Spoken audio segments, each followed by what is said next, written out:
ready. Come on, coach, ready. Yep. Ready.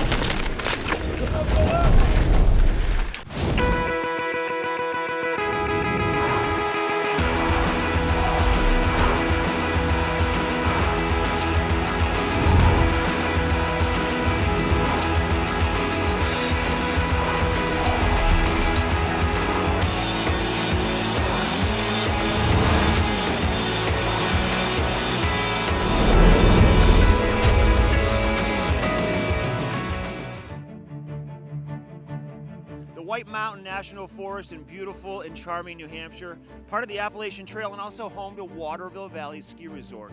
Now, if the first stop on the tour at Beaver Creek wasn't exciting enough, right here at Waterville Valley, the second stop, they've added a third pro jump, which all the racers need to navigate if they want a shot at that prize money. This is the World Pro Ski Tour. This is the White Mountain Dual Challenge. I'm Mark Sassy. And I'm Pam Fletcher. And Mark, by adding one more jump, it's one more challenge. Now, the competition on this year's World Pro Ski Tour is stacked. We have Olympians, we have national champions, world champions, and NCAA ski champions. But the beauty of this format, Mark, is anyone can sign up, qualify, and ski away with some cash. That's right, and speaking of qualifying, let's take a look and see how the morning turned out. And Mark, with the extremely high winds here yesterday, the pros were not able to practice. So straight into qualifying today, still strong winds and cold temperatures, but beautiful clear skies. It's a testing, challenging course set, and even Canadian Phil Brown, who took second at the last tour stop, had issues. Yes, this first of 3 jumps presenting all kinds of problems in the early running. 23-year-old Jack Shibley of Charlotte, Vermont lands his first attempt, but then falls right away to the inside. Kai Koberg, also 23 out of Cornwall, New York. He also gets late on the landing, almost saves it, but spins right out. Now, Pam, a fall in the main competition will cost you the max differential of 0.75 hundredths of a second. That's right. The first racer across the finish line starts the clock. The second racer stops the clock. The difference or differential is recorded. Then the racers switch courses, and the racer who is behind on differential has to try to make it up. And if you miss a gate like Alec Tarberry here, you receive the max differential of 0.75 for that mistake also. Today's track is firm and the course set is fast and straight. The racers are carrying a ton of speed into these jumps. The key is to react quickly on the landing to stay in the course. That sounds like a sensible plan. Here's what the pros are saying. Waterville's going to be a little unique this year in that there's 3 jumps.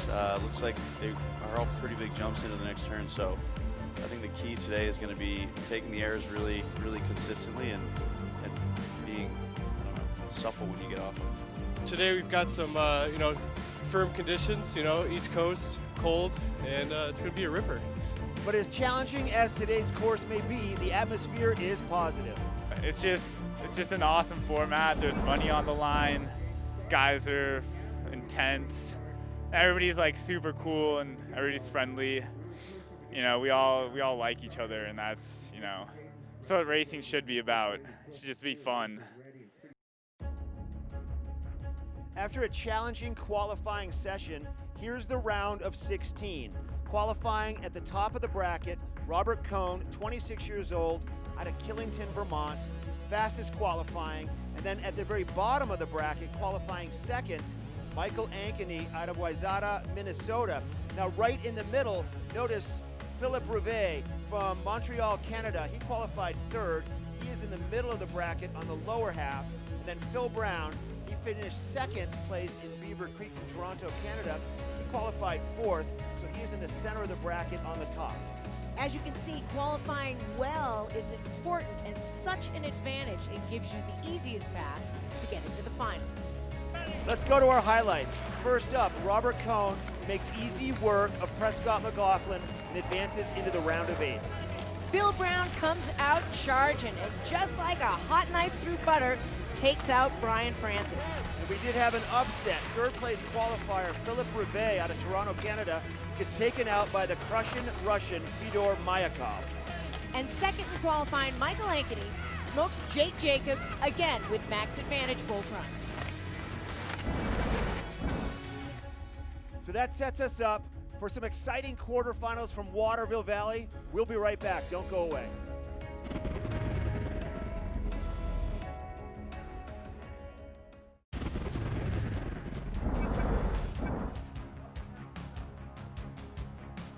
Welcome back to sunny Waterville Valley. Here's the lineup for the quarterfinals. Let's go to the top for the first run of 2 runs.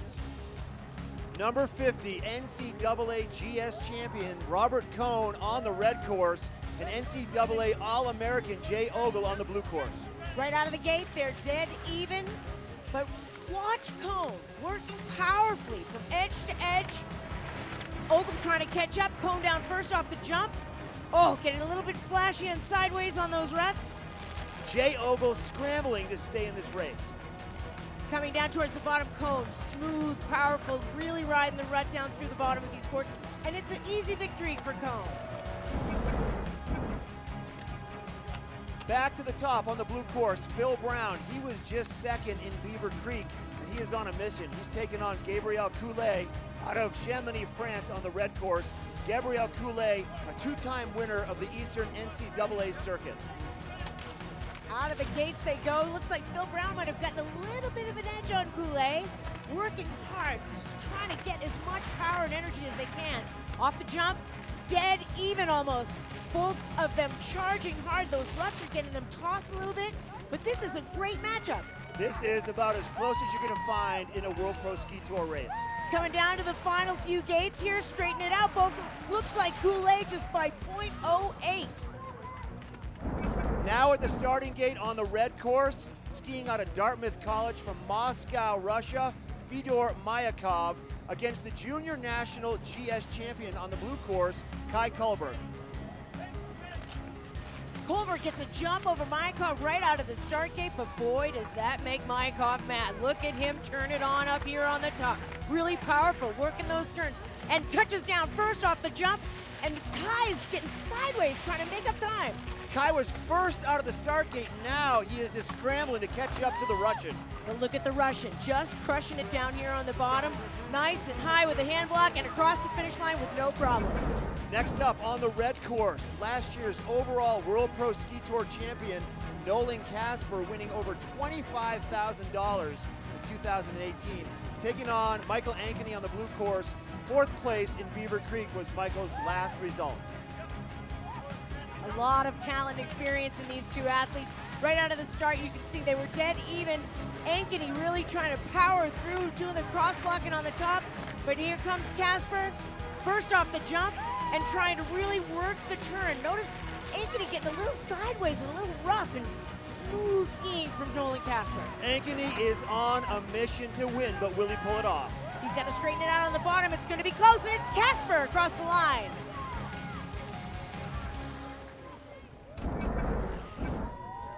Back to the start we go. Our number 8 qualifier, Jay Ogle, taking on our top qualifier, Robert Cohn, who leads by a .75 max differential after the first run. Jay Ogle knows he has to make up a lot of time. .75 advantage to Cohn. Out of the gate, they're both charging hard up here on the top. Nice and clean skiing.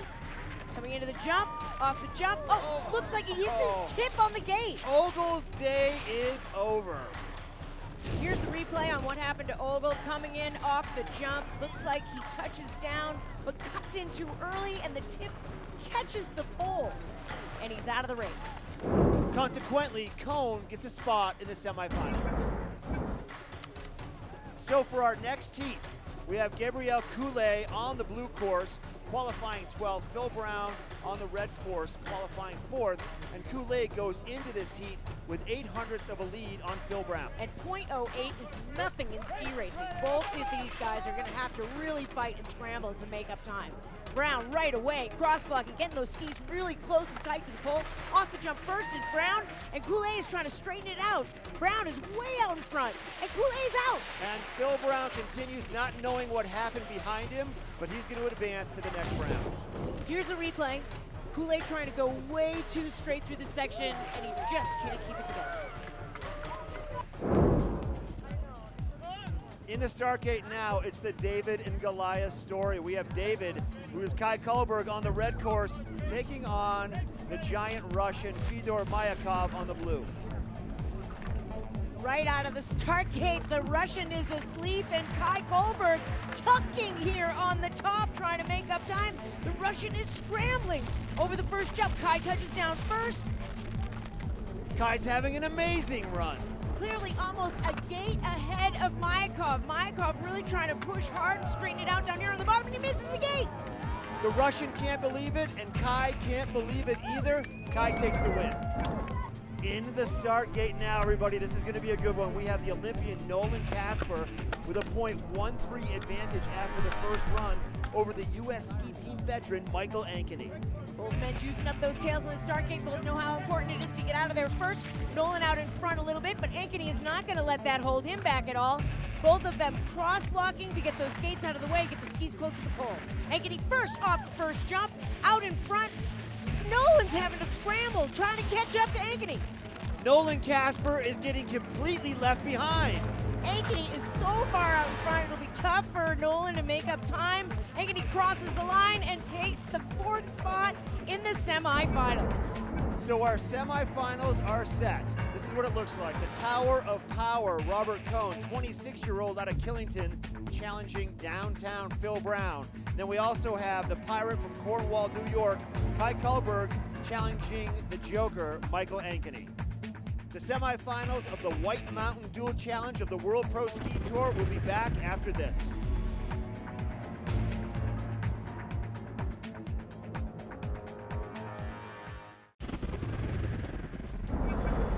Welcome back to New Hampshire for the semifinals of the White Mountain Dual Challenge.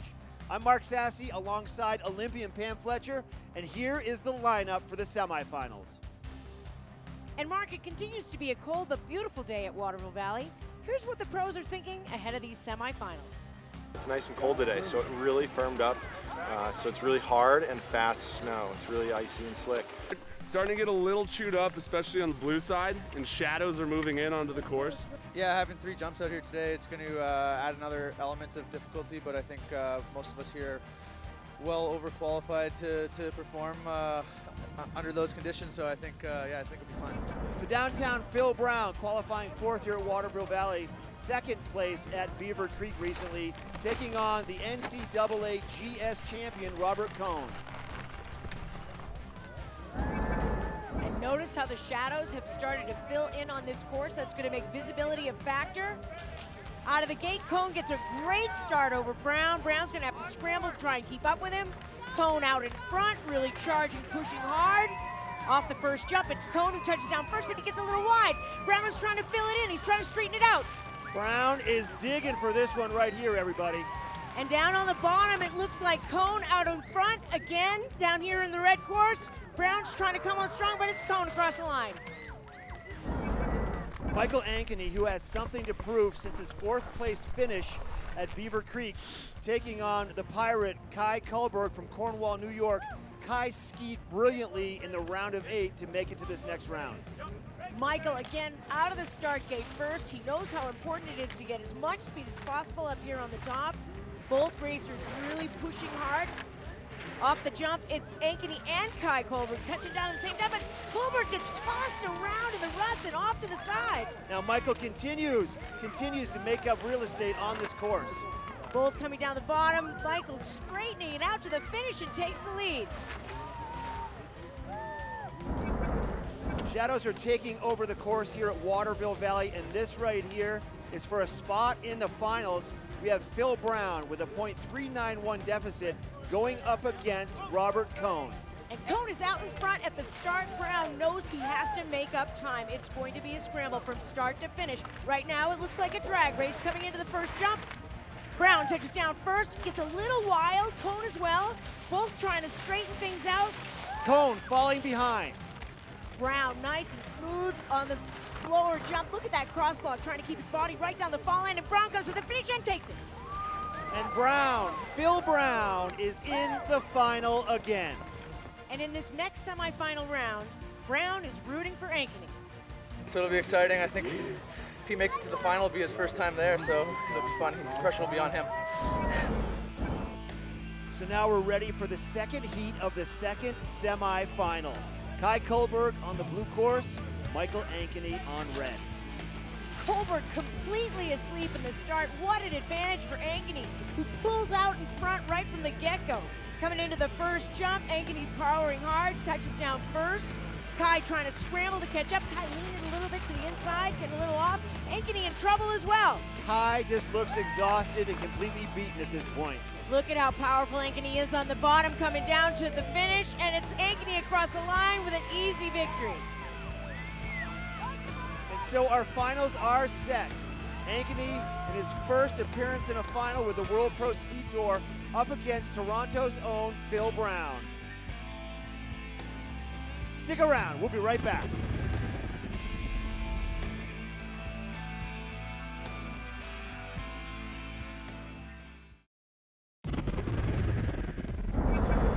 We are back for the finals of the White Mountain Dual Challenge of the World Pro Ski Tour. I'm your host, Mark Sassy, alongside Olympian Pam Flesher, and welcome back to sunny Waterville Valley, New Hampshire. Up first in the small final, or the consolation round, we have Robert Cohn and Kai Kohlberg. Now, it's been a long day of racing here. We need to find out who has the gas left in the tank to get that third spot on the podium. And out of the gate they come, Kai out in front. Both racers know that it all comes down to these last few runs. Cohn, really powerful, carving, clean, sweet turns off the jump first. Out in the lead, just nice on edge to edge. Kai just scrambling to try to catch him. And Kai really is scrambling here. They get a little bit sloppy in the turn. Cohn is really balanced and poised on these moves, and right down to the finish, it's Cohn. Here we are, the first run of the final. This is it, the wait is over. Michael Ankeny never better than a third place finish on the World Pro Ski Tour. And Phil Brown, second place just recently on the first stop of the tour. And they are at the top of the race ready to go. Send it, baby. Both racers know how important it is to gain every single inch they can over their competitor. Blue course ready. Yep. Race is ready. Right out of the start gate, pushing and powering hard, trying to keep that cross block centered. And whoa, he gets the bird arms in the air, almost crashes down on Phil Brown. Ankeny is already losing ground on Phil. But Phil way out in front, smooth, solid with the upper body, really powering from edge to edge, carving nice clean turns. All the way down to the finish, it's Brown. It's been a long day on the mountain, and Kai Kohlberg has one of his own mountains to climb as we go into the second run of the small final with Robert Cohn holding the max point 7.5 capped advantage over Kai. Red course ready. Yep. Blue course ready. Yep. Race is ready. Right out the gate, Kohlberg out in front of Cohn.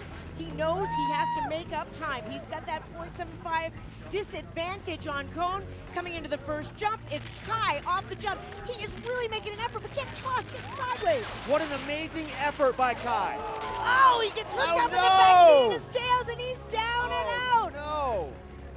Cohn will easily cruise to a victory. Third place is handed to Cohn, and just for fun, he pops a mule cook off that third jump on his way to the finish. Here's the replay. Kai just gets too far back on those 165-centimeter slalom skis, and he just can't pull it off. And a big explosion of snow off the middle jump.